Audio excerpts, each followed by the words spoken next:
કેમ છો મિત્રો? આજના વિડીયોમાં આપનું સ્વાગત છે. તમે જોયું છે કે ઘણા ફિટનેસ ઇન્ફ્લુએન્સરો વધુમાં વધુ રીલમાં કે ઇન્સ્ટાગ્રામમાં સૌથી વધુ જે બાઇસેપને વધુ માન આપતા હોય છે ને બાઇસેપ ઉપર તો વધુ વિડીયો બનાવતા હોય છે. તો આજે હું તમને શીખવાનો છું બાઇસેપની સાઈઝ કેવી રીતે વધારવાની, બાઇસેપની એક્સરસાઇઝ કેવી રીતે કરવી, તે બધું શીખવાનો છું. તો વિડીયોમાં છેલ્લે સુધી બન્યા રહેજો અને નવા હોય તો સબસ્ક્રાઇબ કરી નાખજો.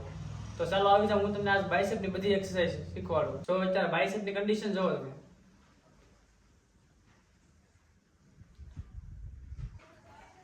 તો મિત્રો બાઇસેપની એક્સરસાઇઝમાં ડમ્બલ અને બારબલ બંનેની જરૂર પડતી હોય છે. તો મિત્રો આજે આપણે ઘણી ખરી એક્સરસાઇઝ ડમ્બલ વડે અને બારબલ વડે પણ કરવાની છે, જેની સાથે સાથે આપણે આ મશીન વડે પણ એક્સરસાઇઝ કરવાની છે. તો ચાલો આપણે આ બાઇસેપની એક્સરસાઇઝ કરવાનું શરૂ કરી દઈએ, કેમ કે તમારો મારો ટાઈમ ન બગડે. ચાલો આવી જાઓ. લે ફિર આ ગયે.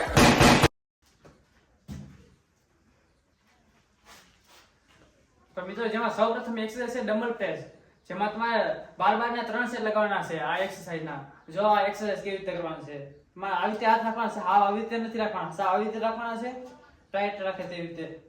પછી જો આવી રીતે કરવાનું છે. ઉપર લાવો ત્યારે ફાસ્ટ લેવાનું છે અને નીચે જાવ તેવા હાવ ધીમે ધીમે આવવાનું છે. જો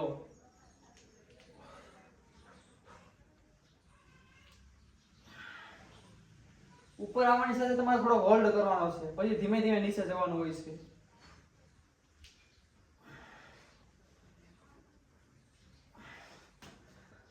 આ એક્સરસાઇઝ કરવાથી તમારે ઓલ ઓવર બાઇસેપ ટ્રેન થતો હોય છે. જો તો મિત્રો બાઇસેપની બીજી એક્સરસાઇઝમાં આપણે રોની અને પ્લેટની જરૂર પડશે, જેમાં તમે આ પ્લેટો તમે ઘરે પણ બનાવી શકો છો. તો ચાલો એક્સરસાઇઝ કરીએ. સૌપ્રથમ તમારે પ્લેટો ફિટ કરી દેવાની છે. પછી આ એક્સરસાઇઝમાં તમારે જો હાથ આવી રીતે રાખવાનો છે, ઓલી એક્સરસાઇઝની સેમ જ છે. પછી જો આવી રીતે કરવાનું છે. જો હાથ છે ને બંને આમ કોણીની સામે જ હોવો જોઈએ. જો આવી રીતે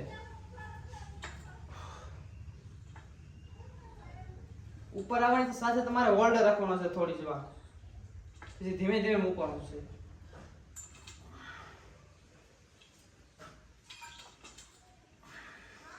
આ એક્સરસાઇઝના તમારે 15 ના 2 સેટ લગાવવાના છે. તો મિત્રો આપણી 2 એક્સરસાઇઝ પૂર્ણ થઈ, જેમાં સૌપ્રથમ ડમ્બલ વાળી હતી ને બીજી એક્સરસાઇઝ રો વાળી હતી. તો હવે આપણે ત્રીજી એક્સરસાઇઝ તરફ જઈએ. તો મિત્રો ત્રીજી એક્સરસાઇઝ છે હેમર કર્લ, જે હોલ્ડ હેમર કર્લ છે, જેમાં તમારે બંને ડમ્બલને આવી રીતે રાખીને પછી હોલ્ડ મારવાનો હોય છે. તો જો એક્સરસાઇઝ જો આવી રીતે તમારે ડમ્બલ રાખવાના છે, આવી રીતે સાથી બહાર રાખવાની છે. ગમે એ એક્સરસાઇઝમાં આવી રીતે કરવાનું છે. જો તમે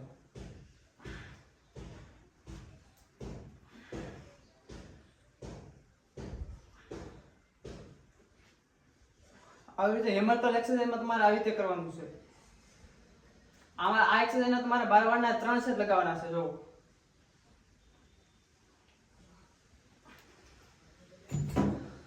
આવી રીતે મિત્રો બાઇસેપની એક્સરસાઇઝ કરવાની રહેશે તમારે. તો મિત્રો આપણી 3 એક્સરસાઇઝ પૂર્ણ થઈ. સૌપ્રથમ આપણે ડમ્બલ વાળી એક્સરસાઇઝ કરી, બીજી રો વાળી એક્સરસાઇઝ કરી અને ત્રીજી પણ ડમ્બલ વાળી હેમર કર્લ કરી. તો હવે આપણે ચોથી એક્સરસાઇઝ તરફ જઈએ, જેમાં તમારે સૌથી વધુ હોલ્ડ રાખવાનો હોય છે. તો એક્સરસાઇઝ જો આ રો વાળી એક્સરસાઇઝમાં તમારે જો હોલ્ડ વાળી એક્સરસાઇઝ તમારે આવી રીતે સેટ લગાવવાના છે, જેમાં તમારે 7 ના સેટ લગાવવાના છે. જો આવી રીતે અડધે સુધી જવાનું છે.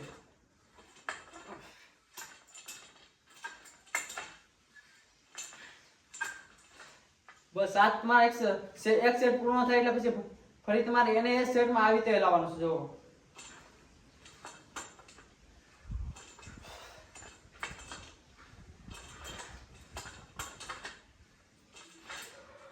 પછી તમારો સંપૂર્ણ સેટ પૂર્ણ થઈ જાય પછી તમારે 7 રેપિટેશન આવી રીતે લગાવવાના છે. જો પૂર્ણ આખા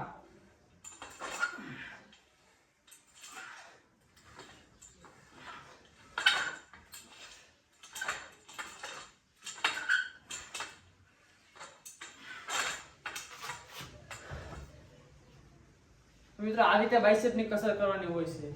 તો મિત્રો બાઇસેપની એક્સરસાઇઝમાં લાસ્ટ એક્સરસાઇઝ એટલે મશીનરી વાળી એક્સરસાઇઝ, જેમાં તમારે એક્સરસાઇઝ આવી રીતે કોઈ પણ જુગાડ કરી શકો છો. મેં જો મારી રીતે આવો જુગાડ કર્યો છે. જો આવી રીતે કરવાની છે આ એક્સરસાઇઝ. હાથ આવી રીતે રાખવાના છે, આવી રીતે. જો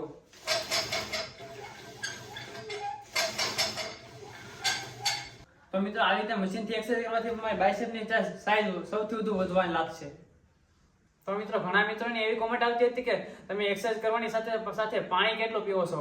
તો મિત્રો આ જે બોટલ છે તે હું એક્સરસાઇઝ કરવાની સાથે સાથે હું 2 બોટલ પાણી પીવું છું.